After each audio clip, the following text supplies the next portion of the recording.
আসসালামু আলাইকুম রহমতুল্লাহি ওয়া বারাকাতুহু। এই সামনে যে পাহাড়টা দেখা যাচ্ছে এটার নাম হচ্ছে জাবালে রহমত। আচ্ছা, আমাদের মুআল্লিম সাহেব একটু বলেন আমরা আসছি কোথায়? জাবালে রহমত আছে, মানে রহমতে পার নিয়ে যাবো, সবার জন্য দোয়া করেন। এটা জাবালে রহমত, ইনশাআল্লাহ ইনশাআল্লাহ। এটা হচ্ছে জাবালে রহমত। পাথরগুলো বিশাল বিশাল পাথর। এই পাথরে দেখি আমাদের দল ওঠে কিনা। যদি সকলে ওঠে তাহলে উঠতে তো হবে। যত বড় পাহাড়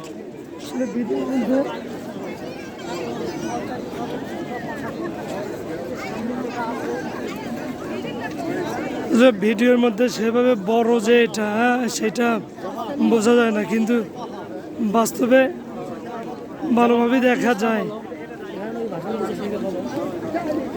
জাবালে রহমত, হ্যাঁ, এই পাহাড়ে উঠে আল্লাহ রাসূল সাল্লাল্লাহু আলাইহি ওয়াসাল্লাম যে ওখানে উঠে বিদায় হজের ভাষণটা দিয়েছিল এখানে উঠে। সেজন্য এটা আজকে আরাফার ময়দান, এখানে যে